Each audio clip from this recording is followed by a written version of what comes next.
Buenas tardes, bienvenidos a su clase de la jornada 9, la penúltima de las jornadas, la última de clase, porque la próxima es la evaluación. Recuerden ustedes, solo para recapitular, nos vamos a ver el otro sábado presencial. Durante la semana les avisan en qué salón va a ser y vamos a realizar la evaluación final.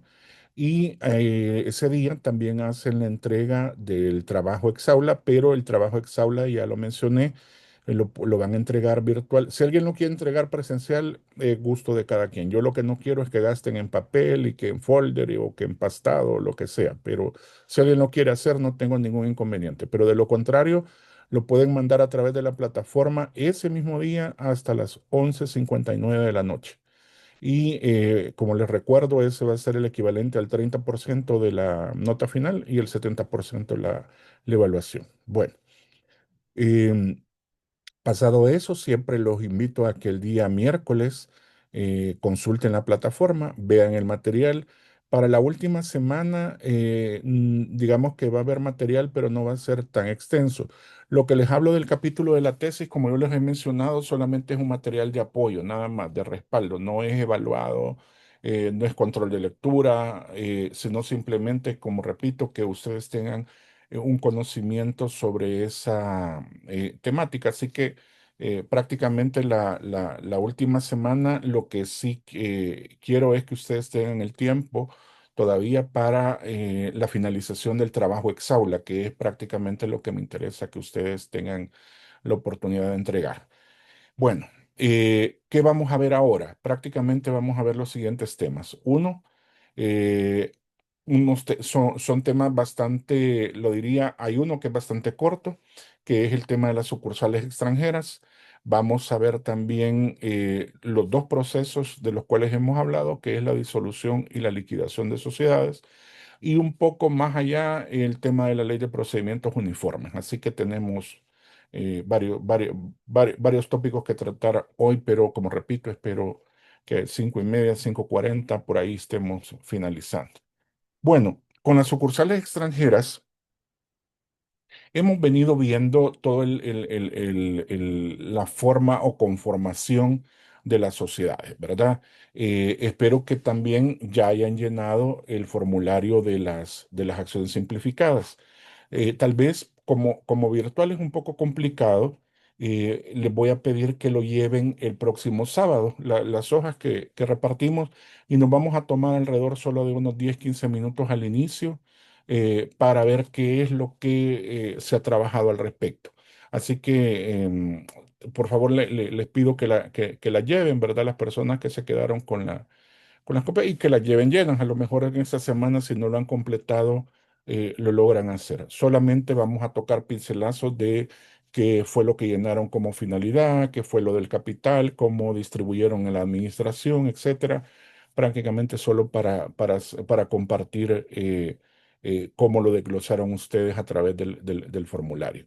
Ah, otra cosa también, antes que se me olvide dentro de poco, porque ya lo anunciaron, porque apenas fue esta semana que la Asamblea Legislativa aprobó un decreto donde ya no va a ser necesaria la solvencia municipal para las sociedades.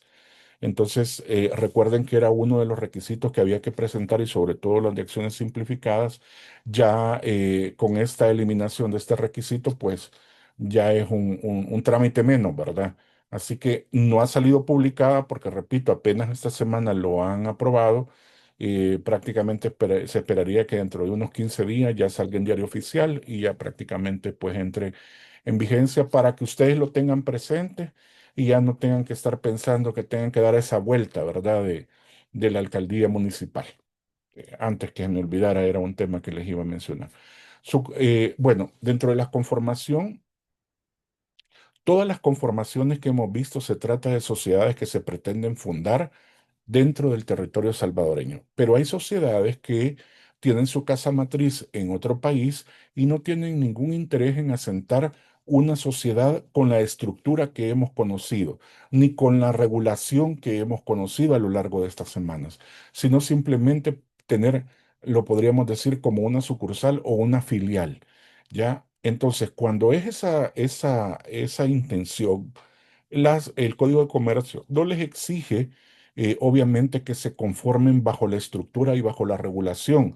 Es decir, no les pide que cumplan los requisitos del artículo 22, no les pide todos los artículos de la sociedad de personas, no les pide todos los artículos de la sociedad de capital, etcétera, etcétera, etcétera. Entonces, ¿qué requisitos le pide a una sociedad, como repito, que está asentada o cuya fundación está creada bajo leyes de otro país y que pretenden tener algún tipo de, llamemos así, como repito, de tienda, de sucursal, de establecimiento dentro del territorio salvadoreño? Para ello nos vamos a situar en el artículo 358. Aquí hay que tomar en cuenta que hay intervención de una entidad también diferente, porque ya se habla del Ministerio de Economía a través de Oficina de Inversión Extranjera, porque son prácticamente los que autorizan el funcionamiento de estas sociedades. Si bien es cierto que el registro de comercio las va a terminar inscribiendo, también hay que decirlo que debe ser previa la autorización de parte del Ministerio de Hacienda. De lo contrario, el registro de comercio no le va a permitir la inscripción. Entonces, situémonos en el 358 del Código de Comercio. Dice, las sociedades extranjeras que deseen realizar actos de comercio en El Salvador, fijando domicilio en el país o estableciendo sucursales, deberán registrarse en el registro de comercio. Pero aquí vienen los pasos que necesitan ustedes para la conformación de esta sucursal. Para la obtención del registro mencionado, el representante legal de la sociedad extranjera o su apoderado general o especial deberá presentar solicitud acompañada de los documentos siguientes. ¿A quién le presenta la solicitud? Al Ministerio de Economía. A. Estatutos que comprueben que la sociedad está legalmente constituida de acuerdo con las leyes del país donde estuviera organizado.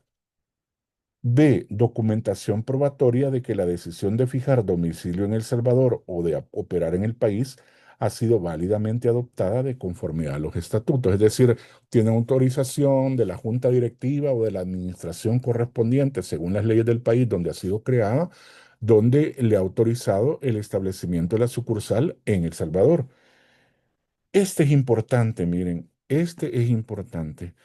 También, poder con que actuará el representante de la sociedad extranjera, el cual señalará las facultades de éste en forma amplia, clara y precisa. El representante nombrado deberá residir permanentemente en el país y esa es una condición, ¿ya? Esa es una condición que exige el Código de Comercio para el establecimiento de una sucursal extranjera. Dígame, Link Marroquín. ¿Me puede repetir el artículo, Sí, por favor? 358, Código de Comercio. Este es importante porque primero el poder tiene que estar inscrito en el registro donde él va a representar a esa sucursal extranjera. Y repito, esto debe constar de que el apoderado va a residir permanentemente en el país. No puede una sucursal extranjera tener un apoderado eventual. O sea, de verdad que esta es una condición que es importante porque de lo contrario también, si no determina o no prueba que va a permanecer permanentemente en el país, tampoco se lo van a inscribir. De ahí dice el D. El D es importante porque no es el registro de comercio el que certifica esto, sino que el Ministerio de Economía, que es el capital social suficiente para realizar sus actividades sociales cuyo ingreso se comprobará con el registro de inversión extranjera que para tal efecto lleva el Ministerio de Economía. ¿Mm?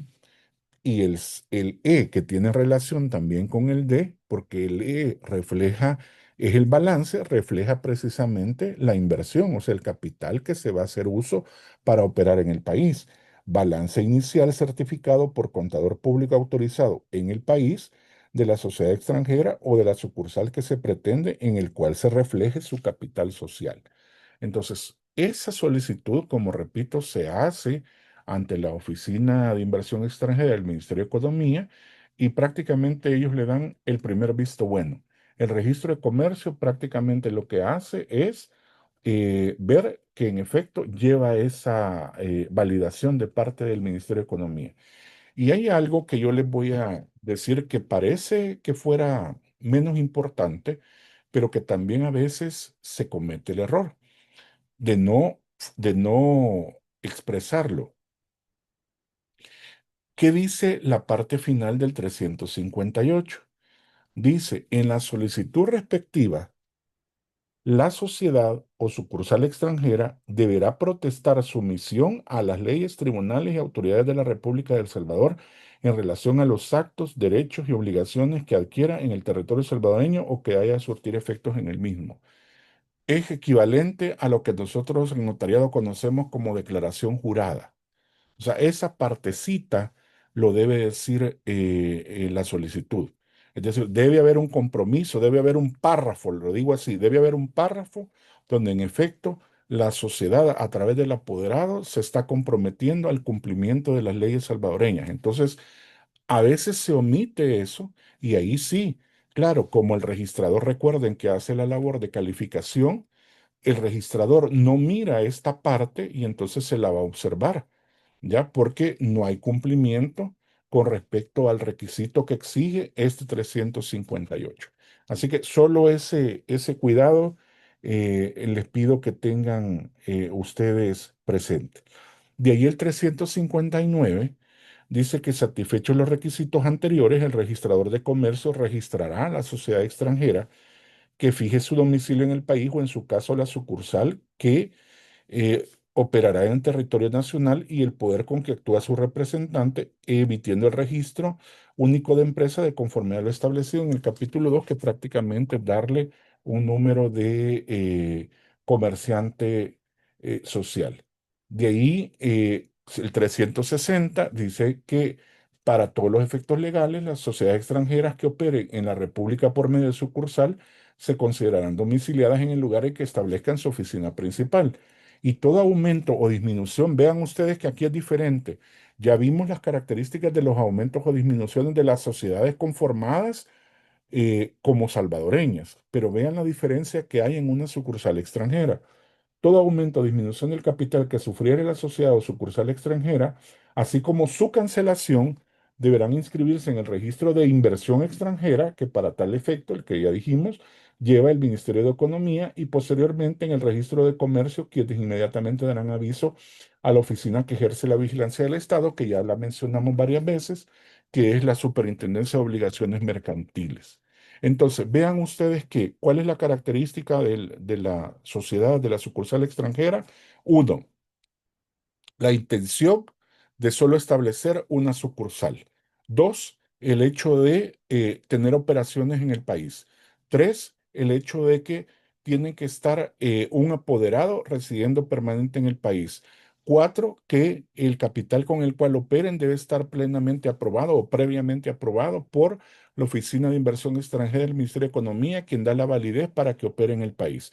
Y prácticamente todo lo que nosotros hemos visto en cuanto a aumento, disminución del capital, o si se quiere llamar disolución o liquidación, llamémoslo así, de sucursal extranjera, todo va a ser operando bajo, siempre bajo la tutela, digamos así, de la tutela o la supervisión del Ministerio de Economía. Prácticamente el registro de comercio lo único que va a hacer es, como repito, la inscripción, pero no sigue los pasos que nosotros hemos visto el aumento. ¿Se recuerdan lo que dijimos el aumento? Que hay que hacer publicaciones, que son la votación de las tres cuartas partes, etcétera, etcétera, etcétera. O en el caso de la disminución, las tres publicaciones, también la votación de todos los socios, etcétera, porque aquí no estamos hablando de una junta general de socios, ni siquiera de una junta general ordinaria o extraordinaria, sino simplemente de un apoderado que es quien prácticamente va a ser el manejo de esta sucursal. Preguntas sobre esto, porque como les dije, este tema no es tan amplio.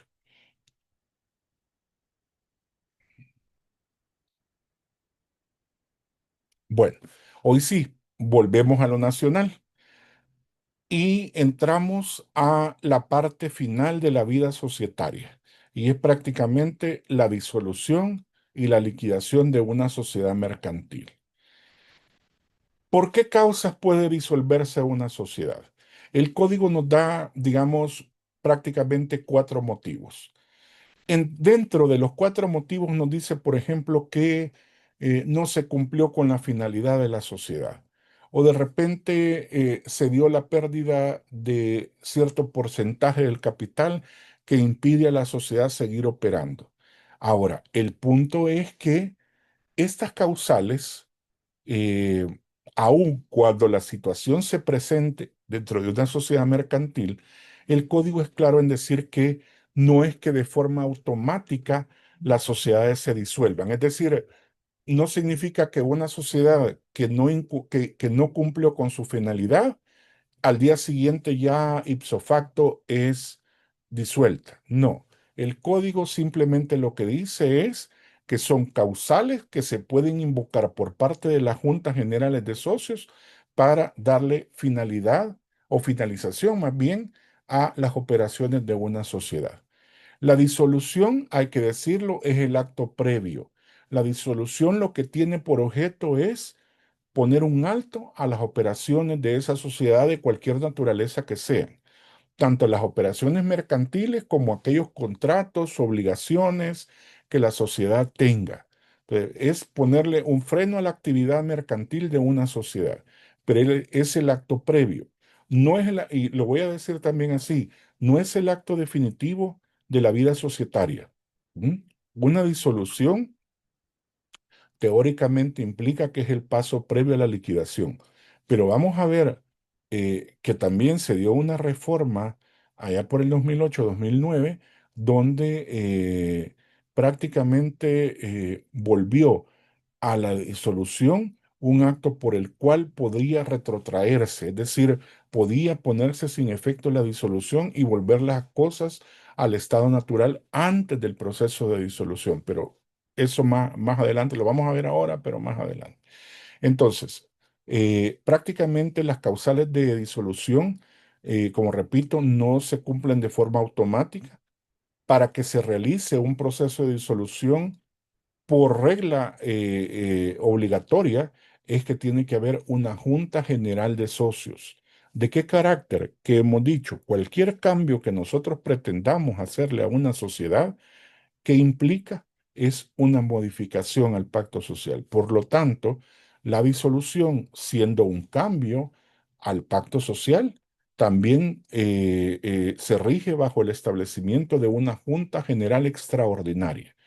Es a quien le corresponde la decisión de llevar a cabo el proceso de disolución. Entonces, esto sucede, las causas, si bien es cierto, están diferenciadas en cuanto a la disolución en sociedades de personas y la disolución en sociedades de capitales, prácticamente las causas son similares. Y entremos entonces en materia. Y esto, como también les dije, espero que les ayude a la hora de la redacción del trabajo que están realizando. Eh, ¿De qué habla, por ejemplo, la disolución de las sociedades de personas? Habla precisamente de las razones por las cuales precisamente una sociedad de esta naturaleza pone fin a su actividad. Eh, una de las cosas, ¿y por qué menciono también que la decisión no es automática? Porque eh, son situaciones que incluso el código les da la oportunidad de superarlas. Si de repente una sociedad, porque no cumple la finalidad o no ha cumplido su finalidad, pretende ser disuelta, ¿cuál sería la forma de subsanar más fácil? El establecimiento de una Junta General Extraordinaria donde prácticamente se decida modificar la finalidad. Claro, cualquiera podrá decir que este es un caso que casi nunca va a suceder por una razón, porque tenemos pactos sociales tan amplios cuando nosotros decimos que se podrá dedicar a cualquier actividad lícita que difícilmente vamos a encontrar una sociedad que no cumpla con una finalidad cuando en efecto se ha dejado con tanta amplitud los giros de la sociedad. Pero bueno, 187 del Código de Comercio. Dice en este caso, las sociedades de capitales se disuelven por cualquiera de las siguientes causas. Uno, expiración del plazo de la escritura social. Se recuerdan ustedes que de acuerdo al artículo 22 hay que poner un plazo. Casi no se cumple por el hecho de que también normalmente las sociedades le ponemos por plazos indeterminados. Entonces, si hay un plazo indeterminado, no va a haber un número de años limitado. Pero este caso sí se podría aplicar en la situación en la cual en el pacto social se haya determinado que la sociedad va a existir por 15 años y llegados los 15 años, ¿qué pasa? Ahí es donde el código le dice, sí, mire, o sea, es una causa de disolución, pero es una situación que se puede superar. ¿Por qué? Porque prácticamente establezca la Junta General Extraordinaria, modifique el pacto social y cámbiele el plazo. Y ahí pues ya queda prácticamente superada la situación por la cual se puede invocar una causa de disolución. Por eso dice, a menos que la Junta General de Accionistas acuerde la prórroga del mismo con los requisitos exigidos para modificar el pacto social, que ya vimos las reglas de modificación, ¿verdad? De ahí otra causal de disolución la trae el 2 que les mencionaba yo, que es la imposibilidad de realizar el fin principal de la sociedad o consumación del mismo. Pero ¿cuál es la forma en la cual el código puede determinar la superación de ese requisito? Cambia la finalidad. Entonces también con eso ya ves superada la situación o la causal de disolución. Tres, pérdida de las tres cuartas partes del capital, pero ¿cómo también subsano la pérdida de las tres cuartas partes? Haciendo llamamientos de aportes. Entonces, por ejemplo, también si las accionistas no efectuaran aportaciones suplementarias que mantengan por lo menos en un cuarto el capital social. Entonces, hago el llamamiento y también con eso supero la causal de disolución. Así que prácticamente las tres primeras son causales de disolución que difícilmente ustedes, digamos, en la práctica las van a encontrar. Generalmente, generalmente la forma de disolución es por la que trae el Romano 4, que es prácticamente el acuerdo voluntario de los socios. El cuarto dice, acuerdo de la Junta General de Accionistas en sesión extraordinaria especialmente establecida para tal efecto y con el voto favorable de las tres cuartas partes de las acciones. El pacto social puede aumentar, pero no disminuir la proporción de las acciones exigidas en este caso. Entonces vean ustedes que otra vez, así como el aumento de capital y la disminución de capital tienen una regla que es que la Junta sea convocada únicamente para tratar ese punto, también nos exige y nos pone cuál es la proporción de votación para llevar a cabo la disolución. Si nos habla de tres cuartas partes, ¿qué significa? Prácticamente que la mayor parte de los accionistas están de acuerdo en darle fin a las operaciones de la sociedad. Dicho de otra manera, la disolución también debe ser el reflejo de la votación de la mayor parte de accionistas. Por eso es que el código deja proporciones mucho más altas para para estos aspectos. Entonces, ¿qué es lo que ustedes normalmente, repito, van a encontrar? Precisamente ese acuerdo de parte de los accionistas en cuanto a poner fin a esas operaciones de de la sociedad. Esto es importante mencionarlo, que vamos a leer las de la sociedad de personas y van a ver ustedes que se asemeja mucho a la regulación que traen las sociedades de capitales. Veamos la disolución de la sociedad de personas en el artículo 59. Dice que las sociedades de personas se disuelven por cualquiera de las siguientes causas. Vean ustedes, expiración del término señalado en la escritura social. También el plazo. ¿Cómo puede ser modificado? A través de la modificación al pacto social. Tres, la imposibilidad de realizar la finalidad de la sociedad. Lo que cambia es este. Allá recuerden que es la pérdida del capital en las tres cuartas partes. Aquí de cuánto habla, habla de las dos terceras partes, es decir, es una proporción menor, pero también puede ser sufragado con aportaciones de parte de los socios. Y el 4 aquí es un punto que ustedes deben de ver, miren, porque este es la diferencia. Así, márquenlo, recálquenlo, subrayenlo, eh, háganle alguna señal especial, pero vean ustedes que la disolución en una sociedad de capital dijo que se toma por acuerdo de las tres cuartas partes de los accionistas.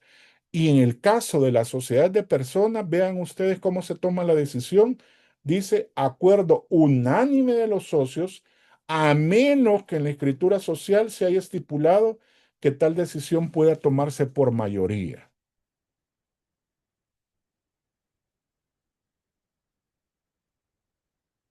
Creo que ahora también vale la pena recordar por qué la insistencia que les he mencionado en cuanto al cuidado de la redacción de un pacto social. Porque precisamente si nosotros copiamos, nos limitamos a copiar el pacto social y, por ejemplo, en una sociedad de personas dejamos como para tomar decisión de una disolución y tomamos la copia que nos dieron y decía unánime, esa salida pudo haber sido decretada por mayoría, pero ¿quién se equivoca? El notario. ¿M? El notario porque solo se limitó a copiar y pegar. O sea, lo importante es que a la hora que ustedes estén redactando una escritura de constitución, sobre todo yo les he dicho de una sociedad de personas, bríndenles toda la información a los otorgantes. Y una de estas, porque cualquiera podrá pensar, incluso los mismos socios, podrán decir, mire, si estamos constituyendo la sociedad, ¿cómo usted nos está hablando ya de disolución? ¿Mm? Pero aquí hay que ser prácticos. O sea, aquí hay que, mire, esta es una situación que puede darse en el momento que pase. Puede ser que nunca se dé. Pero desde ahorita de la Constitución, ustedes tienen que determinar cómo van a tomar la decisión en caso de disolver la sociedad. ¿La van a tomar por mayoría o la van a tomar por unanimidad? Diferente es que ellos tomen la decisión, porque de hecho de ellos depende la decisión. Recuerden ustedes cuáles son lo que vimos desde la primera clase, cuáles son los requisitos de validez de los actos jurídicos. Y uno de ellos dijimos, consentimiento libre de vicios. Y el consentimiento libre de vicios es que la decisión que tome el otorgante sea libre de error, de fuerza o de dolo. ¿Mm? ¿El error de dónde viene? En que la persona no tiene la información suficiente y toma la decisión. ¿Y quién le tiene que dar la información suficiente? Nosotros. ¿Ya? Entonces, repito, por eso yo insisto siempre de la escritura de constitución, porque marca precisamente no solo la creación de la sociedad, sino que prácticamente incide en toda su existencia. Y digo, yo siempre lo equiparo al tema del matrimonio. ¿Por qué? Porque cuando la gente, por ejemplo, le dice que se va a casar, recuerden ustedes que uno les tiene que preguntar qué régimen patrimonial a qué régimen patrimonial van a optar. Y ustedes lo saben, y que el régimen patrimonial, lo hemos dicho, el régimen patrimonial no opera en la vida matrimonial, opera cuando termina la vida matrimonial. Hasta ahí entonces tiene efecto, porque mientras tanto, aunque alguien diga que se casó por separación de bienes, en la vida matrimonial yo no he encontrado un caso que diga, mira, viviendo en el mismo hogar, ¿verdad? Este cepillo, esta pasta de dientes es mía, esto que está en la refri lo divido, este es tu lado y este es mi lado, o qué sé yo, pues, o sea, no hace como esa separación. ¿Cuándo usted hace la separación? Precisamente cuando se disuelve el vínculo matrimonial. Entonces, prácticamente aquí, como repito, a pesar que se está hablando de una escritura de constitución, es prácticamente irse más allá y decir, "Vaya, pero en caso que no funcione, ¿cuál va a ser la decisión que ustedes tomen?" Porque prácticamente en la sociedad de personas, el pacto social, como ustedes ven, es de los pocos casos en los cuales el pacto social puede modificar una regla del Código de Comercio hacia abajo, porque le dice acuerdo unánime por regla general, por mayoría siempre que el pacto social lo limite. En todos los demás casos, ustedes lo que van a encontrar es diferente, porque les dice, por ejemplo, se van a tomar la decisión por los 2 tercios. salvo que el pacto social lo modifique, pero lo modifique hacia arriba, que diga tres cuartas partes, pero normalmente no es hacia abajo la decisión.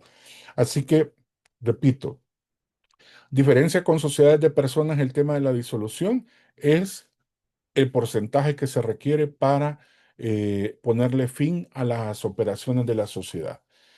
Y como el código lo dice prácticamente también en todos los casos, es que no es automática, sino que prácticamente hay que invocarse dentro de una Junta General Extraordinaria. Lic Monge, dígame.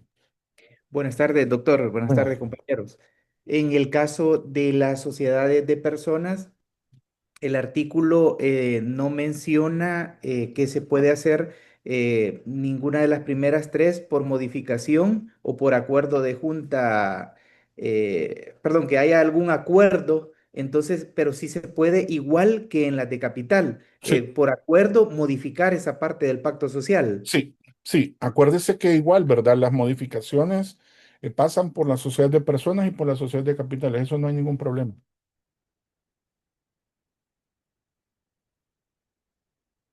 Son situaciones que pueden también superarse, pues. Así que no hay ningún inconveniente en ambas circunstancias. Bueno, viendo entonces qué es lo que pasa con esto. Ya vimos las causales de disolución y normalmente, como repito, es por el acuerdo de los socios. Entonces ya vimos la forma en la cual se toma la decisión. Ahora bien, recuerden ustedes lo que mencionamos del artículo 21. El artículo 21 dice cuáles son los actos societarios que van en escritura pública. Y si ustedes se fijan y notan, precisamente la disolución no aparece en ese artículo 21. Y esto es precisamente a raíz o a razón también de lo que ya les he venido mencionando de la reforma del 2008. Antes había acuerdo de disolución y luego había una escritura de disolución previo al proceso de liquidación. Sin embargo, la escritura de disolución desapareció, se suprimió con la reforma. La razón, bueno, la razón, como yo les mencioné, era, digamos, suprimir un paso que se consideró innecesario.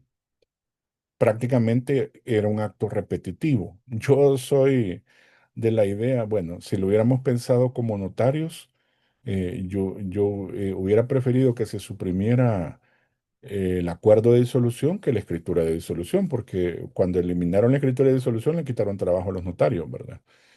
Pero bueno, lo que suprimieron fue el acuerdo, la escritura de disolución, que era prácticamente era una repetición del acuerdo, donde prácticamente lo que se hacía reflejar es la decisión de la Junta General Extraordinaria convocada al efecto de poner ya un alto a las operaciones de la sociedad y generalmente van acompañadas de otro acto que es el nombramiento de los liquidadores. Entonces, ¿qué es lo que lleva a un acuerdo de disolución? Para que ustedes lo tengan presente en el trabajo. Como no es escritura pública, ¿ya? ¿Qué es lo que ustedes van a encontrar? Simplemente va a ser una certificación de un punto de acta extendida por quien le corresponda, ya sea por el secretario o quien haya designado la Junta General Extraordinaria, donde prácticamente es la certificación del punto de acta que se encuentra en el libro que al efecto lleva a las sociedades. ¿Cuál libro? El libro de las Juntas Generales de Accionistas o de Socios, en el caso de la sociedad de personas. Y yo siempre lo he dicho que a pesar que la actividad notarial se limita a legalizar la firma de quien extendió la certificación. Yo siempre les digo, miren, no solo se limiten a eso, yo siempre los invito a que lo revisen, a que revisen el contenido, ¿verdad? Si no hagan los cónsules, yo puedo entender que, por ejemplo, cuando extienden un documento afuera, dice, y lo dice con propiedad, ¿verdad? Que prácticamente no se responsabilizan del contenido del documento, sino más bien de la firma de quien ha otorgado el documento. Pero nosotros somos notarios, nosotros sí somos delegados o sea, delegados de fe de parte del Estado. Entonces, yo les sugiero que revisen el acuerdo y vean, por ejemplo, las características que tiene el acuerdo y el contenido del mismo. Ya vamos a ver qué debe contener, pero, por ejemplo, lo que yo quiero insistir es que no se limiten solamente a, aquí le traigo, mire, la firma de quien extendió la certificación, entonces yo doy fe que la firma que puso en la anterior y que calza en el anterior escrito es puesta de su propio puño y letra y que se lee tal y todo y nada más, ¿verdad? No, hay que ir un poco más allá, que son de las cosas que vamos a ver ahorita. Bueno, entonces, como les digo, prácticamente es una hoja, así de fácil, una hoja donde está la certificación del punto de acá. Así como cuando ustedes ven la certificación de una credencial, ¿verdad? Donde eligieron nuevos administradores, igual, lo que va a aparecer es, por decir algo, ¿verdad? El infrascrito secretario de la Junta General Extraordinaria de Accionistas certifica que en el libro de actas tal consta el acuerdo de la sociedad tal de disolver la sociedad y tal cosa, y normalmente lleva también y nombrar a los liquidadores fulano fulano y establece el plazo de la liquidación. Punto. Y ya lo firma y ustedes hacen la legalización de la firma. Eso es todo lo que lleva el acuerdo. Así que en la redacción que ustedes hagan, no se preocupen que no es un documento que lleve tanta formalidad, ¿ya? Lo importante es que se refleje el acuerdo de la Junta, ¿verdad? Repito, de disolver y la causal por la cual lo están disolviendo, ¿verdad? Bueno,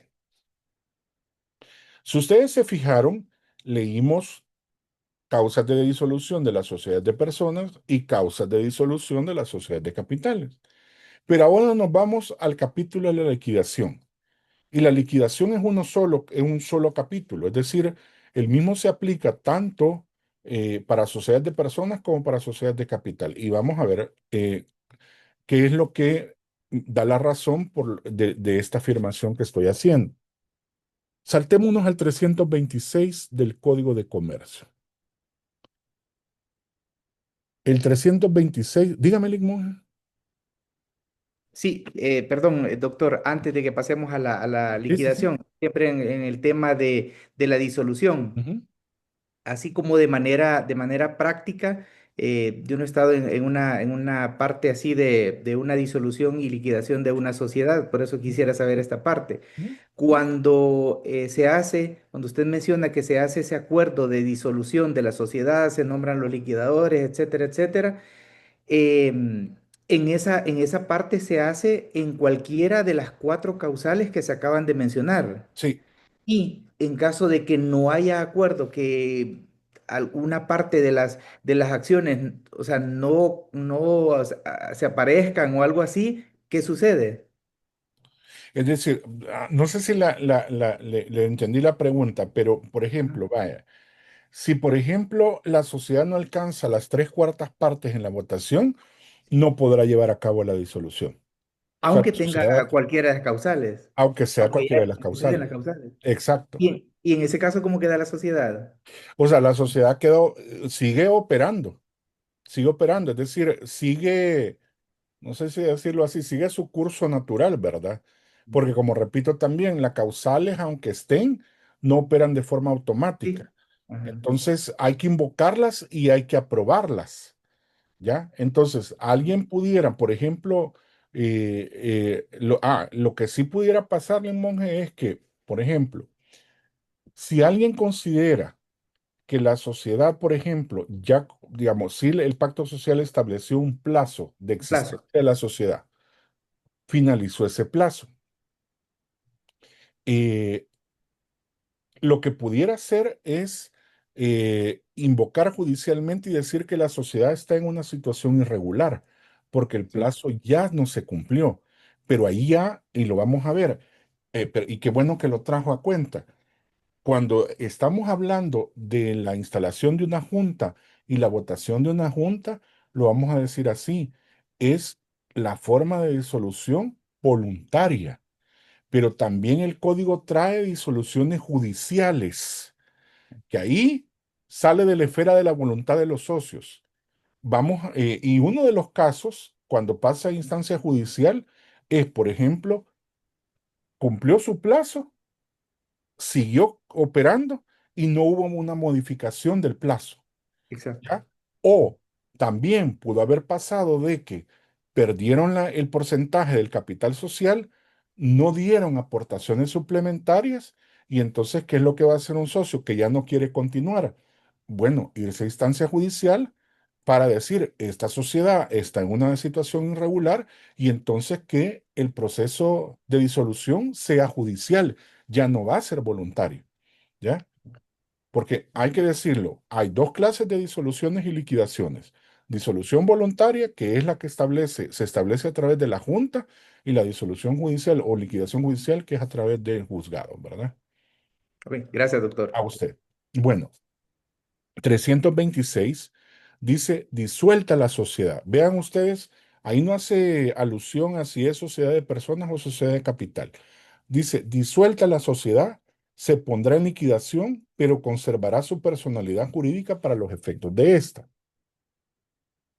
Y aquí viene el inciso segundo que da la razón por la cual estoy mencionando que este capítulo de la liquidación aplica a ambas clases de sociedades, a ambas naturalezas de sociedades, tanto de personas como de capital. Porque si ustedes se fijan, dice el inciso segundo, a su razón social o denominación, ¿quiénes ocupan razón social? Las sociedades de personas. ¿Quiénes ocupan denominación? Las sociedades de capital. Entonces, para ambos casos es aplicable este capítulo. Y dice, se agregará la frase en liquidación. Ahora bien, ¿cuánto es el plazo de la liquidación? Dice, a quien corresponde el nombramiento de liquidadores, ¿a quién le corresponde? A la Junta General Extraordinaria. Tendrá competencia también para fijar el plazo en que debe practicarse la liquidación, el cual no podrá exceder de 2 años. Esto es lo que yo les menciono que ustedes tienen que visualizar a la hora de legalizar la firma de una certificación que refleje la decisión de del acuerdo de disolución de una junta general de socios. Ustedes tienen que ver que el plazo no pase de 2 años, 2 años. Por eso yo digo, no solo se limiten a legalizar la firma, sino a decir, bueno, miren, veamos, de repente ustedes ven que el acuerdo lo tomaron la Junta General Extraordinaria y dice que lo van a hacer en 3 años, no está cumpliendo con el requisito. Se lo van a observar porque no cumple con este plazo máximo, ¿ya? El código sí habla de prórrogas, pero siempre y cuando las prórrogas se den dentro de los 2 años, lo vamos a decir así, leámoslo y lo explico. Cuando el plazo de la liquidación haya sido acordado por un periodo menor a los 2 años, podrá prorrogarse hasta cumplir el plazo máximo antes señalado. Corresponderá a la Junta General acordar las prórrogas respectivas y dichos acuerdos deberán inscribirse en el registro de comercio. Puedo yo encontrar, por ejemplo, que digan que la liquidación va a durar 1 año y no hay ningún problema. Cuando llega el año, puede ser que no han terminado el proceso de liquidación. ¿Puedo pedir una prórroga? Sí, puedo pedir una prórroga porque no me he pasado de los 2 años. Puedo decir, por ejemplo, mire, yo voy a necesitar una prórroga de 6 meses más. Entonces, el plazo de liquidación, que originalmente había sido pactado para 1 año, va a ser para año y medio. Pero ¿qué pasó? Llegamos al año y medio y resulta que no logramos finalizar. ¿Puedo pedir otra prórroga? Sí, yo puedo pedir otra prórroga. Puedo decir, mire, yo quiero una prórroga de 6 meses más y con eso ya sumo los 2 años como máximo. Es decir, yo puedo pedir tantas prórrogas mientras no me sume más allá de los 2 años. ¿Qué pasa? ¿Qué pasa? Porque alguien, no sé si aquí o en otro lugar, dijo, ¿qué pasa si transcurren los 2 años?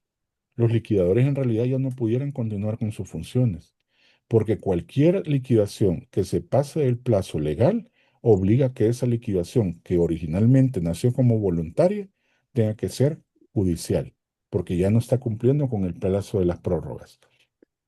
Esto de la liquidación y de esto de los 2 años tiene también su origen.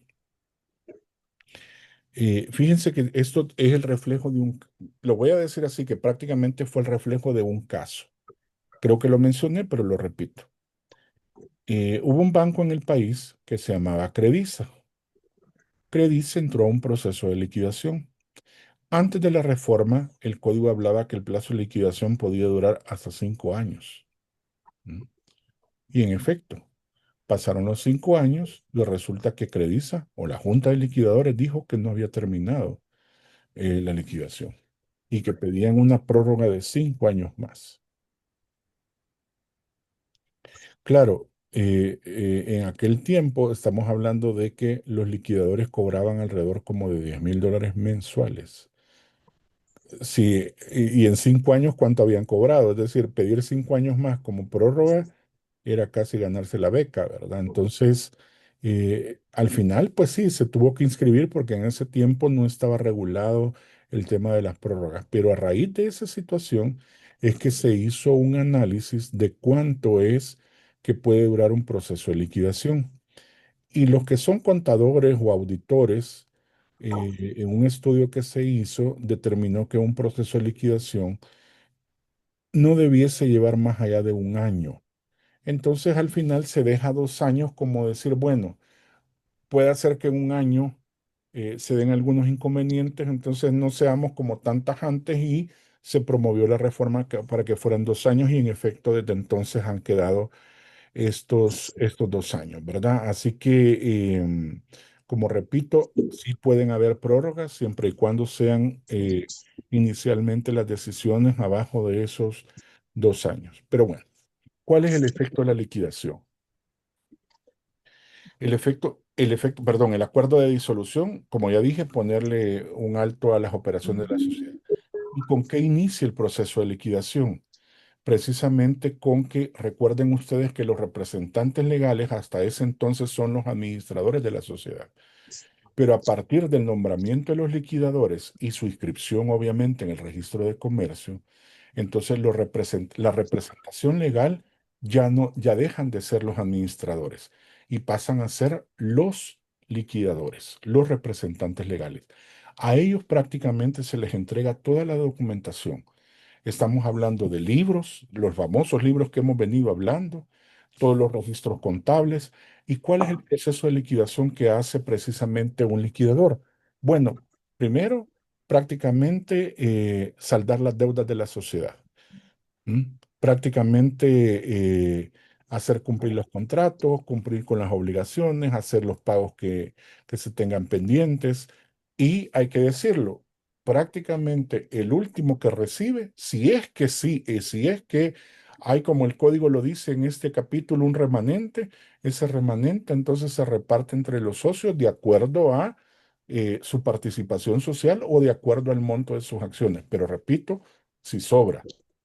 Sí sobra, porque lo primero no son los socios. Los primeros a pagar no son los socios en un proceso de liquidación.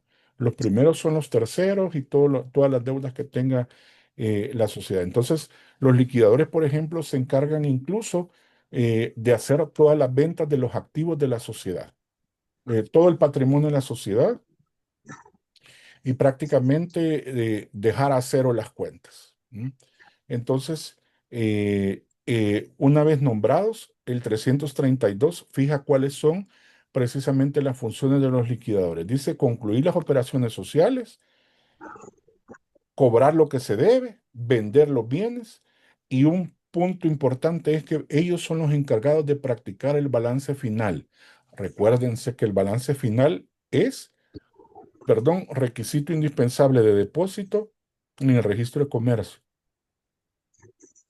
Prácticamente es lo último que refleja, digamos, los últimos movimientos contables de la sociedad. Y el 5 dice depositar en el registro de comercio el balance final una vez aprobado por la Junta General de Accionistas. Es decir, aquí hay una situación bien dual. ¿Por qué? Porque los liquidadores son los que elaboran el balance, pero es la Junta la que termina aprobando ese balance. Y la misma Junta, ¿de cuál estamos hablando? De Junta General de Socios, ¿verdad? O de accionistas. Ahora bien, el código aquí sí fue, también ustedes van a encontrar que hay una indicación de reforma. ¿Por qué? Habla precisamente de que el balance se debe publicar en el órgano oficial del registro de comercio. Aquí esto se debió a una reforma por una razón. Antes de la reforma, el código obligaba que ese balance tenía que hacerse en publicación y en publicación normal. Es decir, que tenía que seguir las reglas del 386, que tenían que ser 3 veces en circulación nacional y 3 veces en diario oficial. Pero preguntábamos, ¿verdad? A esta altura, que estamos en proceso de liquidación, que ya nadie se quiere bolsear, porque estamos en cierre, ningún socio, ningún accionista estaba interesado en hacer pago de estas publicaciones. Entonces se encontraba precisamente la sociedad con el tema de que no podía hacer las publicaciones, nadie quería hacerse cargo del pago de las publicaciones y mientras no era publicado el balance final, tampoco podía inscribirse la escritura de liquidación. Entonces, a raíz de esa situación, eh, viene y se hace la reforma y se dice, bueno, sí, que se haga siempre la publicación, pero que el registro de comercio se encargue de hacerla. Claro, el Mm. de comercio tampoco se iba a meter a hacer por su cuenta el pago de las 3 publicaciones en Diario Oficial y en Diario de Circulación Nacional. Entonces, ellos crearon un mecanismo. En aquel entonces, hoy es diferente porque hoy ya tienen una página como tal, pero en aquel tiempo, cuando surgió esto de la reforma, no estábamos tan avanzados con el tema de la tecnología como para hacer publicación. Entonces, hacían una publicación en físico cada mes que no sé, una publicación, lo voy a decir así, una impresión que se llamaba Boletín del Registro de Comercio. Y ahí salían publicados precisamente las sociedades que entraban en liquidación y obviamente también los balances. Así que digamos que ahí se cumplía el requisito, como repito, de la publicación de la cual habla el Romano 5 del 332. Eh, una vez que ya esté aprobado el balance, se deposita en el registro y de ahí prácticamente lo único que falta es el otorgamiento de la escritura de liquidación y la inscripción en el registro de comercio. Hay que decir lo que ya lo he insistido, ¿verdad? Nadie se va sin pagar. Es decir, dentro de estas obligaciones también del proceso de liquidación, los liquidadores van a tener que poner al día la sociedad con Hacienda y con matrícula de comercio. De lo contrario, tampoco les van a proceder a inscribir la escritura. Así que es un poco complicado el pensar que los socios van a tener algún tipo de utilidad en este proceso porque, repito, son los últimos en recibir siempre y cuando haya un remanente. De lo contrario, prácticamente todo se va en estos gastos, ¿verdad? Em, el 342 habla precisamente del efecto que trae la liquidación. Y es que el 342 dice, al inscribirse en el registro de comercio la escritura de liquidación de una sociedad, se cancelarán las inscripciones de las escrituras de constitución y modificación de las mismas y de los estatutos si los hubiere. El registro de comercio, ya es responsabilidad de ellos, deberá comunicar por medio de oficio la inscripción de la liquidación de toda sociedad a cualquier institución que por la naturaleza de las actividades de las empresas de las sociedades liquidadas hayan otorgado autorizaciones de funcionamiento a fin que se cancelen los registros correspondientes. Ahí es trabajo del registro, por ejemplo, hay sociedades que requirieron algún permiso ambiental, se cancela el permiso ambiental, permisos sanitarios o registros sanitarios también, o sea, todo lo que tiene que ver con la finalidad de la sociedad y que hay involucrado permisos de otras entidades, es prácticamente el registro quien se encarga, repito, de hacer la comunicación. Y aquí, como dije yo en algún principio también, hay un efecto tal vez menos importante a la hora de inscribir la sociedad, a la hora de inscribir la liquidación de una sociedad, y es la liberación del nombre. Es decir, una sociedad que se liquida deja libre su denominación o su razón social, y entonces cualquier sociedad posterior, si quiere hacer uso del mismo, lo puede hacer. Pero repito, esto solo podrá hacer siempre y cuando la sociedad ya se encuentre inscrita su escritura de liquidación. ¿Preguntas de esto? Bueno, ahora viene el 342A, que fue una novedad en algún momento. Yo lo he denominado esto como prácticamente la resurrección de una sociedad, porque estamos hablando de una sociedad que llega a un acuerdo de disolución, que se inscribe el acuerdo de disolución y que prácticamente antes del tiro de gracia, o sea, antes del punto final que es la redacción de la escritura de liquidación, cambia el contexto y prácticamente traemos a una sociedad moribunda nuevamente a funcionar. Y eso es lo que trae el 342A, que es lo que al final el código o como servicio registral lo vamos a encontrar como revocación del acuerdo de disolución. ¿Cuándo se da esta circunstancia? La Junta General Extraordinaria de una sociedad podrá revocar el acuerdo de disolución previamente adoptado, siempre y cuando la causal invocada por la misma haya desaparecido o haya sido subsanada, según corresponda, o que el periodo de la liquidación o cualquiera de sus prórrogas no hubiera concluido. Esas son las condiciones para revocar un acuerdo. Inscrito el acuerdo de revocatoria, esos son los efectos que trae la inscripción de este acuerdo. Es de lo que acabamos de ver.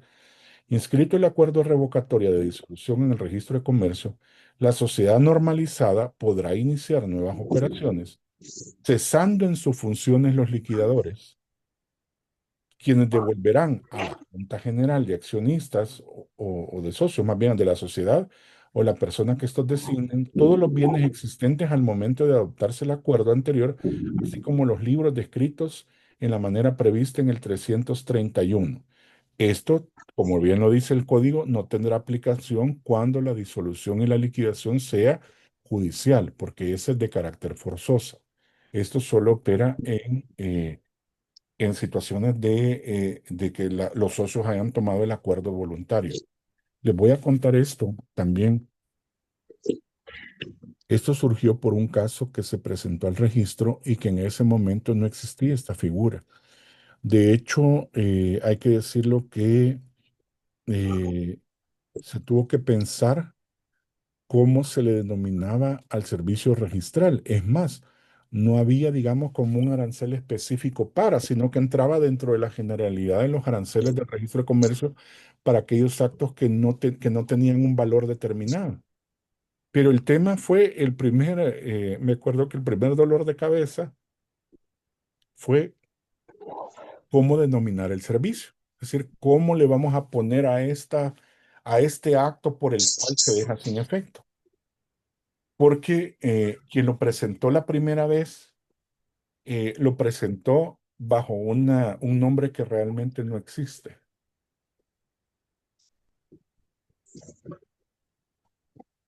Lo denominó Reconstitución de Sociedad Mercantil.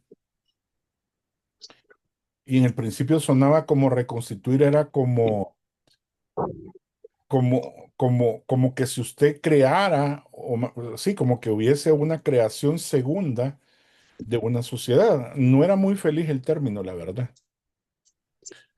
porque nadie puede decir que crea las cosas dos veces.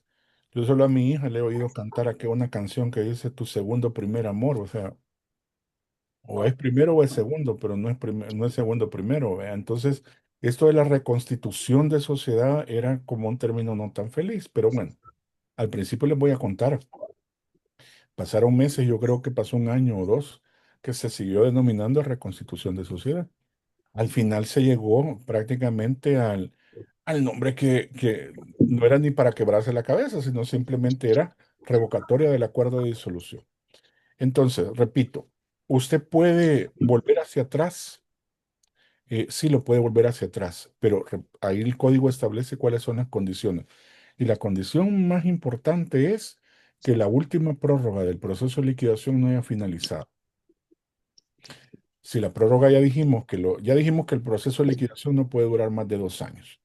Es decir, pasados los 2 años, ahí sí ya no puedo venir yo a establecer una Junta General Extraordinaria que ponga fin al proceso de liquidación y volver a la vida de la sociedad. Entonces, tengan en práctica esa condición porque es importante a la hora de hacer una revocación de acuerdo. O sea, cuando alguien les diga, mire, quiere hacer una revocatoria de acuerdo, primero hay que establecer una junta. extraordinaria, ¿ya? Segundo, bueno, hay que ver, ya está el plazo de la liquidación, no, estamos dentro de la prórroga, está inscrito en el registro, entonces sí procede a hacer el acuerdo. De lo contrario, ya estuvo, ¿verdad? Sigue el proceso natural que ya iniciamos con el acuerdo de disolución encaminado a finalizar la liquidación e inscribir la escritura de liquidación. ¿Preguntas de esto?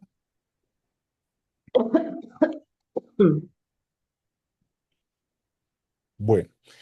Eso prácticamente es en un recorrido que hemos hecho durante esta jornada. Yo hubiera querido extenderme en algunos temas más, pero el tiempo no nos permite. Pero quiero finalizar con algo que también es importante que ustedes lo conozcan. Ya vimos prácticamente en un recorrido, como repito, amplio, aunque un poco apresurado, el tema de la vida societaria desde que se constituyó la sociedad hasta que se elegía una sociedad. Monje, dígame. Sí, gracias, doctor. En el caso, solo me surge la duda esta de cuando dice que haya desaparecido la causal de la disolución. ¿Eso se refiere, doctor? A Pienso cualquiera de que las se causales refiere anteriores que no que sea las la causales, primaria. exacto, que fueran las primeras tres Las causales primeras tres. y haya perdón, un acuerdo de Junta General Extraordinaria donde se supera esa causal. Es decir, primero un acuerdo de Junta General donde se supera la causal y después hay un acuerdo de Junta General donde Donde se revoca. se revoca Se lo voy a la poner, ajá, disolución. se lo voy a poner así, monje, para que quede un poco más claro. Sí, Por decir algo, la causal va a ser la pérdida del capital. sí. Entonces venimos y nosotros decimos, bueno, estamos en una sociedad de capital, perdimos las tres cuartas partes, existe la causal, vámonos por esa causal en el acuerdo de disolución. Se establece el acuerdo de disolución, nombramos los liquidadores, están realizando el proceso de liquidación, pero durante el proceso de liquidación surgió el milagro, obró el milagro, ¿verdad? De repente alguien dice, miren, tengo un capital para inyectar y entonces sí podemos, digamos, como retrotraer lo que hemos decidido porque ya hay, digamos, ya tenemos, con este capital que yo le inyecto, ya llegamos otra vez a recuperar las tres cuartas partes. Entonces, ¿qué es lo que hago? Establezco la junta y en efecto, ¿verdad? Revoco el acuerdo de disolución por la causal de las tres cuartas partes de pérdida de capital porque ya prácticamente he superado el tema. Ah, de acuerdo. Ujú. Gracias, doctor. Bueno, a la orden. Bueno, este tema, como digo, ya vimos prácticamente desde la constitución de la sociedad hasta esta etapa que es la liquidación, con todas las particularidades que existen, que el único cuidado que hay que tomar en cuenta, que yo siempre les voy a mencionar es, vean ustedes, hay, digamos, aspectos que hay que tomar en cuenta a la hora de analizar una sociedad. Por favor, uno, vean, como yo le he dicho, su pacto social. Dos, vean la naturaleza de la sociedad que están analizando. Vean si se trata de una sociedad de personas o se trata de una sociedad de capital. Porque recuerden ustedes que hemos visto que hay reglas muy distintas con respecto incluso de cómo se convoca, de cómo se instala las juntas, de cómo se vota, etcétera, etcétera, etcétera. Entonces, la naturaleza jurídica de la sociedad nos marca precisamente cuál va a ser, digamos, el análisis que vamos a realizar nosotros. Eh, y siempre, siempre insisto, el pacto social es importante que ustedes lo tengan presente. Y también si han habido modificaciones a ese pacto social. ¿M? Hay casos en los cuales, también esto lo conocen varios, pero lo voy a mencionar. Esa es otra situación también que ustedes lo pueden proponer a los clientes. Muchas veces pasa que, por ejemplo, tienen la escritura de constitución y quieren hacerle algunos cambios al pacto social. Y aquí vienen ustedes que tienen dos formas de hacerlo.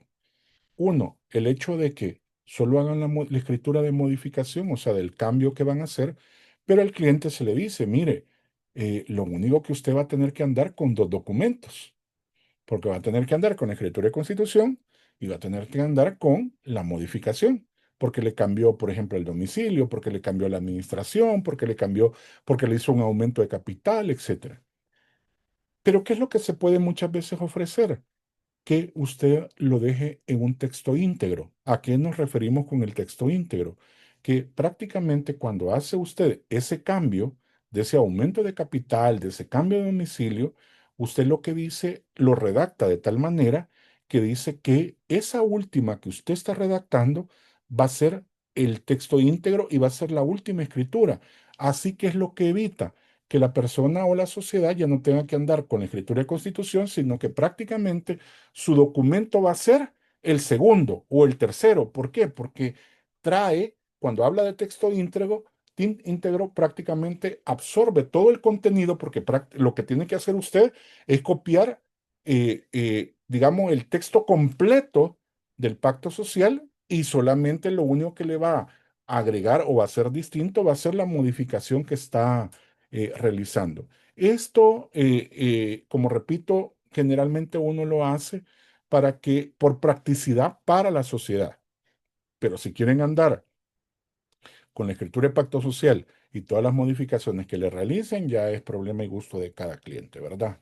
Bueno, eso solo para que, como algo que lo tengan ustedes presente. Pero a lo que me quiero referir es a la ley de procedimientos uniformes, porque como hemos hablado, en todo a lo largo de estas jornadas hemos mencionado la importancia y la incidencia que tiene el registro del comercio, tanto que hemos visto cuáles son las materias de inscripción, cuáles son los temas de arancel, etcétera, etcétera, etcétera. Pero recuerden ustedes que también ante las decisiones de los registradores o ante situaciones también de los registros, ustedes tienen que tenerlo presente.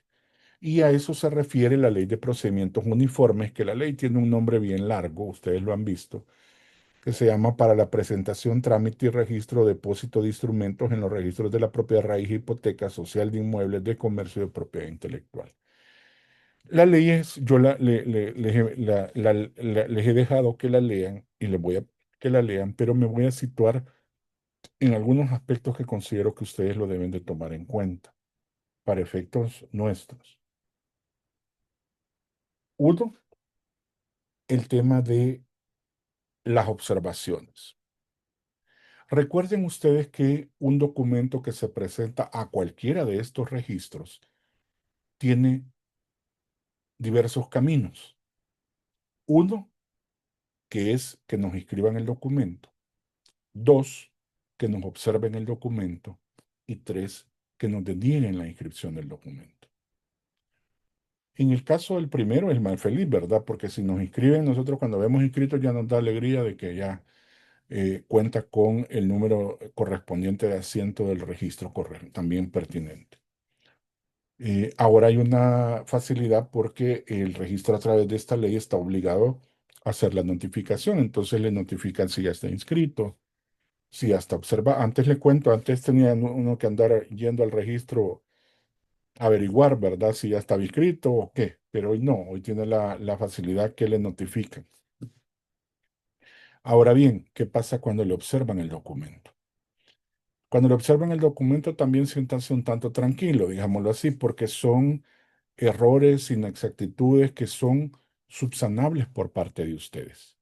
A alguien se le olvidó un detalle, por ejemplo, que en una sociedad vimos que parte de los requisitos es que tiene que expresarse la nacionalidad y se nos fue la piscucha, solo le pusimos el domicilio, pero no le pusimos la nacionalidad. El registrador nos lo va a observar. Es fácilmente subsanable porque prácticamente usted agarra la hoja donde está la nacionalidad, le entrelínea la nacionalidad, presenta el nuevo folio y ya no tiene ningún problema, ya superó prácticamente el punto. Entonces, repito, las observaciones son errores que son corregibles por parte de los interesados o por parte de los notarios. En el caso de la denegatoria, preocúpese porque la denegatoria también son errores pero son errores que no son subsanables por parte del registrador ni por los otorgantes. O sea, no hay forma de enmendar el error. Entonces, ¿por qué digo que es preocupante? Porque recuerden ustedes que cuando hablamos del arancel del registro de comercio, el arancel obedece al hecho de que cuando usted paga el arancel no es sinónimo de inscribirse el documento. Es decir, usted no crea que está pagando el arancel porque le van a inscribir el documento, no. Usted está pagando el arancel porque le presten un servicio registral. Y el servicio registral se presta ya sea que se lo inscriban, ya sea que se lo observen o ya sea que se lo denieguen. El servicio registral está prestado.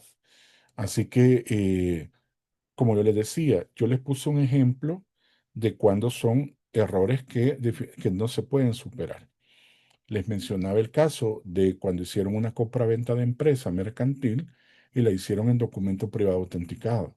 Eso no es posible subsanarlo. El Código de Comercio nos establece, allá por el 558, 559 del Código de Comercio, nos establece la formalidad de que tiene que otorgarse en escritura pública. Entonces, usted un documento privado no lo puede convertir en instrumento público, pues cada uno tiene su propia naturaleza. Entonces, ese es un error que no puede superarse. Ahí, como yo les mencioné, ahí prácticamente sentar nuevamente a los otorgantes y otorgar ante notario en escritura pública la transferencia de empresa. Entonces, tengamos presente, como siempre lo he dicho, en qué documento vamos a otorgar el acto, ¿verdad? Porque eso es parte de la calificación que realiza el registrador.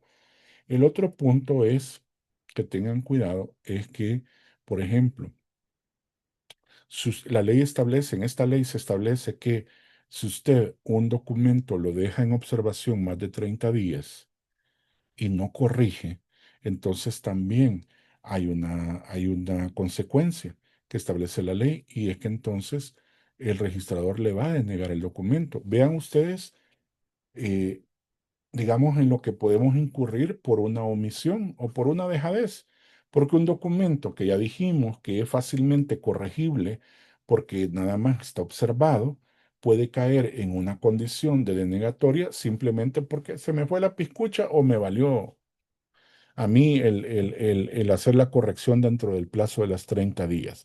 Entonces, hay que tener presente y cuando les llegue una notificación de observación, tengan presente que tienen un plazo para hacer la corrección, para no meterse en problemas, porque no es lo mismo que usted corrija una cuestión bien elemental de una observación a que tenga que ir a llorar por una denegatoria, ¿verdad? Y eso que voy a decir, que el registro menos mal, que en ese aspecto no se ha puesto, digamos, como tan yuca en el sentido de que pierda los derechos de registro, porque se pueden imaginar que usted le observan un documento en el cual se pagó, por decir algo, 500 pesos de arancel y le deniegan el documento, ¿con qué cara le va a ir usted el cliente a decir, necesito otros 500 pesos porque resulta que me lo denegaron porque yo dejé pasar el plazo? Lo que la ley dice es que va a tener que pagar el arancel mínimo del registro de propiedad. O sea, le va a tocar pagar usted otra vez por ese que denegaron, le va a tocar pagar otra vez, pero le dice que va a pagar los 886 nada más, ¿verdad? Entonces, pero yo creo que esos 886 generalmente salen de la bolsa de uno porque por pena no le dice al cliente de que salga de los 886 de la bolsa del cliente, ¿verdad? De ahí, el otro punto a tomar en cuenta es, usted puede hacer sustitución de folios, pero siempre y cuando se trate de instrumentos públicos, ¿ya? Documentos privados no es que yo voy a llevar a cambiar la hojita, ¿verdad? Sino que cuando es documento privado en el cual he otorgado, prácticamente yo tengo que entregar todo el documento, porque recuerden que el documento privado no lleva un control de hojas como lo lleva el libro de protocolo, que lleva un número de folio, que incluso lleva un número correlativo de Hacienda, etcétera. Entonces, el artículo 9 de la Ley de Procedimientos Uniformes nos habla precisamente de esta sustitución de folios que, repito, solo pasa en instrumentos públicos donde yo simplemente llevo la hojita donde hice la corrección. Así que esa es parte de las cosas que también quiero que tengan ustedes presentes. Em, y para terminar, recuerden ustedes que los recursos, que hay recursos contra las decisiones de los registradores. Es decir, tampoco es lo que los registradores son infalibles en sus decisiones. Si alguien observa o alguien deniega, usted también tiene algunos recursos que son el de revisión, el de revocatoria y el de apelación, pero tengan presente algo. Los plazos. Ya, los plazos son importantes en qué momento ustedes van a interponer los recursos. Pero lo que sí quiero, en definitiva, también hacer notar, y cuando he tenido la oportunidad de hacerlo con los registradores, se los insisto, no es una acción que normalmente nosotros como usuarios queramos utilizar, pero es bueno saberla y conocerla, ¿verdad? En el sentido de que los registradores tienen por obligación hacer una calificación integral del documento. ¿Qué significa calificación integral? Que todas las observaciones que nos hagan tienen que estar en un solo auto, ¿verdad? No podemos eh, no debiésemos más bien encontrar casos en los cuales nos notifican dos o tres observaciones y resulta que las subsanamos y después, en lugar de recibir la notificación donde está inscrita el acto, resulta que nos emiten una nueva observación, porque entonces no están haciendo una calificación integral. Lo que la ley de procedimientos uniformes determina es y yo se los insisto a los registradores, es que hay hay una consecuencia ya por el artículo 9 de la Ley de Procedimientos Uniformes, donde prácticamente dice que aquellos registradores que no hagan una calificación integral y que prácticamente ese error derive en un gasto adicional al usuario o al interesado, ese gasto o esa carga corre por cuenta del registrador. Yo les he contado que yo lamentablemente sí presencié esa situación de un registrador que hizo una serie de observaciones, pero cuando llegó el documento se percató de una observación que era válida, pero que se le escapó, pues no la hizo en el momento. Y el usuario, la ley tenía bien poco tiempo de haber entrado en vigencia, tenía alrededor de 2, 3 meses. Y entonces la persona dijo que estaba de acuerdo, pero que eso incurría, generaba un gasto adicional y que según la ley pues corría cuenta el registrador y en efecto así fue. O sea, al registrador se le impuso prácticamente la carga del monto, ¿verdad? Que recuerdo yo, creo que les he dicho, eran $600. Lo que el registro hizo fue que actuó de forma subsidiaria, ¿verdad? Pagó los $600 y a él, para que no sintiera el sopapo, le descontaron $200 por 3 meses para completar la cantidad. Entonces, no digo que sea una figura usual porque uno lo que menos quiere es entrar en conflicto con el registrador, ¿verdad? Pero, repito, son circunstancias que la ley de procedimientos uniformes lo que persiguió desde que se creó, precisamente es que hubiera una seguridad jurídica. Yo también he mencionado que esta ley tuvo su razón de ser porque, ¿qué es lo que, y ustedes lo ven, y a pesar de la existencia de la ley, ustedes lo ven que de repente hay situaciones en las cuales se las inscriben y en otros casos no, cuando a veces se trata del mismo documento. De repente son dos o tres apoderados, ¿verdad? Entonces, un poder le sale inscrito y los otros dos le salen observados, cuando son exactamente los mismos. Entonces, la ley lo que persigue precisamente es que haya esta seguridad jurídica y que haya un criterio uniforme por parte del registro como institución, no registradores como personas individuales o como personas naturales, sino más bien que haya un criterio único y que a falta de ese criterio único, pues entonces también el usuario y los interesados tengan la posibilidad, digamos, de impugnar, de atacar o de tener una alternativa ante las decisiones del registrador. Entonces, es importante que ustedes conozcan la existencia de la ley porque pareciese ser que se ha dejado de hacer uso y tanto de parte de los usuarios como de parte del mismo registro, ¿verdad? Porque yo he encontrado, como repito en la práctica, situaciones en que el registrador ha observado un documento que previamente en otra instancia ya lo ha inscrito. Antes de la ley, lo único que se hizo allá por el año 2006-2007 era, o se establecían se denominaban mesas de registradores. Las mesas de registradores era una instancia, lo voy a decir así, informal, porque no era regulado por ley. Era una instancia informal que lo único que prácticamente se hacía era reunir a todos los registradores y visualizar y analizar casos y determinar cuál iba a ser la respuesta única para esos casos, repito, para tener en cuenta el tema de la seguridad jurídica que debía privar para los usuarios. Entonces, y que nadie se disparara con criterios, ¿verdad? Pero repito, eso se hizo de manera en aquel tiempo informal, pero luego con el correr de los años ya se hizo una regulación propia a través de la Ley de Procedimientos Uniformes. ¿Preguntas?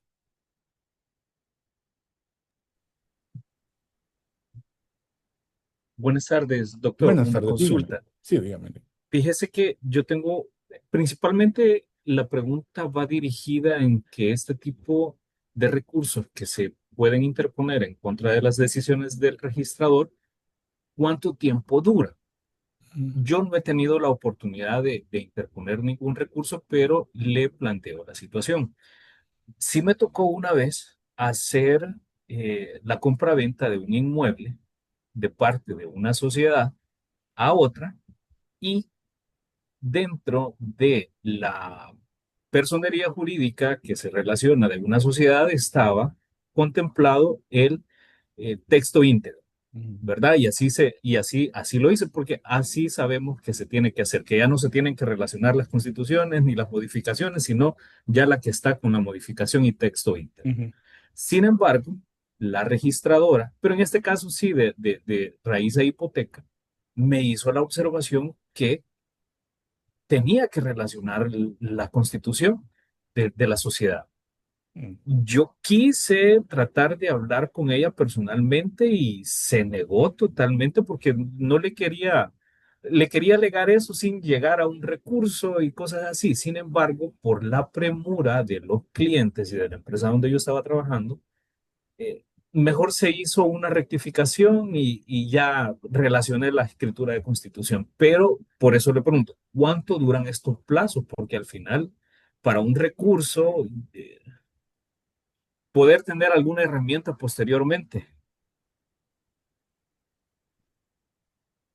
Deme chance, ahorita Los plazos, hay que decir lo que son, los primeros sobre todo son bien cortos.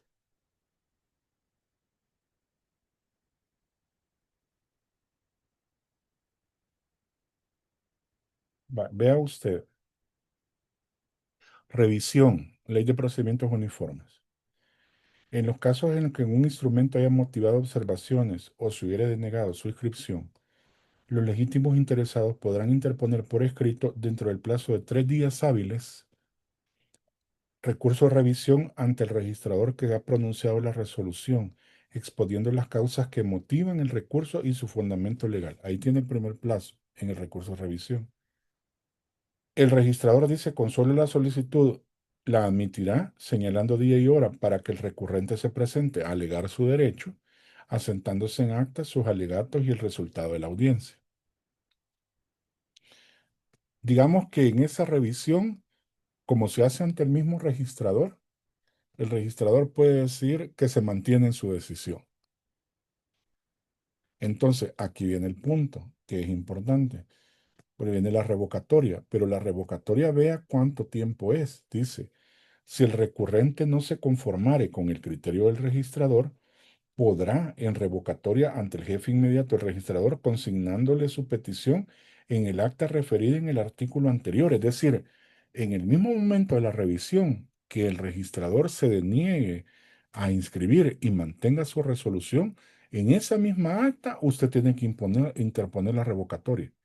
Ahora, la revocatoria sí lo dice el código, ¿verdad? Ya no va a ser el registrador, sino que va a ser el jefe inmediato del registrador, como la segunda instancia, ¿verdad?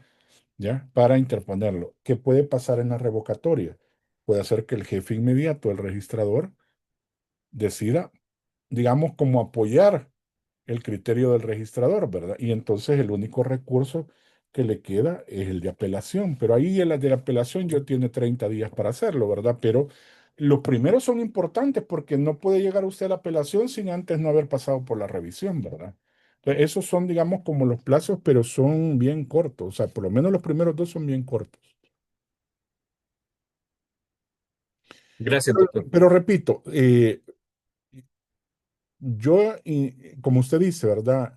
Se intenta llegar a una alternativa conciliatoria con el registrador, pero hay veces pues sí, hay veces que uno se enfrenta con registradores que de plano no queda otra que hacer uso de los recursos, pues, porque, pues sí.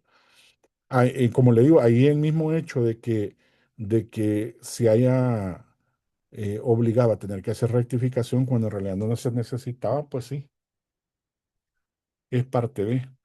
Bueno, em, hasta aquí prácticamente los temas que nos correspondía durante estas jornadas. De todos modos, igual me voy a tomar un tiempo para agradecerles, pero personalmente a cada uno de ustedes. De verdad les agradezco, pero desde ya también de esta manera tan impersonal, les agradezco también la paciencia, la comprensión también.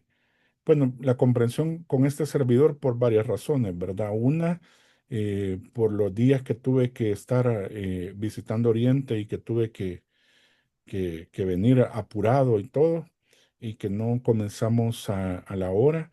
Yo le comentaba a alguien que la semana pasada, sí fue la semana pasada, me propusieron regresar a San Miguel, lo cual para mí era un gusto hacerlo, pero les dije que no. O sea, les dije que no porque significaba nuevamente interferir con las últimas prácticamente 3 clases que teníamos con ustedes. Y yo les dije que una vez terminara con San Miguel, pues yo me iba a dedicar enteramente a ustedes. Así que, eh, aunque, repito, para mí es un gusto, sería un gusto regresar allá. Tenía este compromiso ya previo con ustedes, así que mejor opté que no. Por ahora no, hasta que ya hayamos terminado. Segundo, la comprensión, porque como ya han visto, por temas de salud, muchas veces no puedo tener como esa interacción cuando estamos en clase presencial con ustedes. A veces tengo que sentarme por varios ratos, etcétera, pero ante eso, pues les pido las disculpas del caso. Les agradezco también la ayuda que me dan cuando llego gestionan con el vigilante que me dejen cerca del estacionamiento, ¿verdad? Como les digo, por temas de salud, pero repito, espero de verdad que a lo largo de esta jornada ustedes hayan tenido o tengan un poco más de herramientas de aquí para adelante. Este solo es el inicio, o sea, este solo es el inicio. Como yo les dije, ya ustedes tomaron una decisión y aunque hay algunos que creo que en el camino se van quedando, eh, creo que la decisión más difícil fue haberse comprometido los sábados en la tarde a estar sentados aquí, ¿verdad? Y ya vimos que durante esos sábados nos hemos perdido hasta partidos, nos hemos perdido por estar metidos en esto, pero es parte de los sacrificios y de las decisiones que se toman. Así que agradecerles nada más. Y pues nos vemos el próximo fin de semana en la última jornada. Les agradezco por todo y terminamos acá entonces. Que tengan un feliz fin de semana, descansen y un feliz sábado para todos y todas. Muchas gracias, doctor. A la Muchas hora, gracias a usted, doctor. no a la Gracias, hora. doctor. Soy yo el de verdad el agradecido con ustedes. Vamos a detener la grabación ya.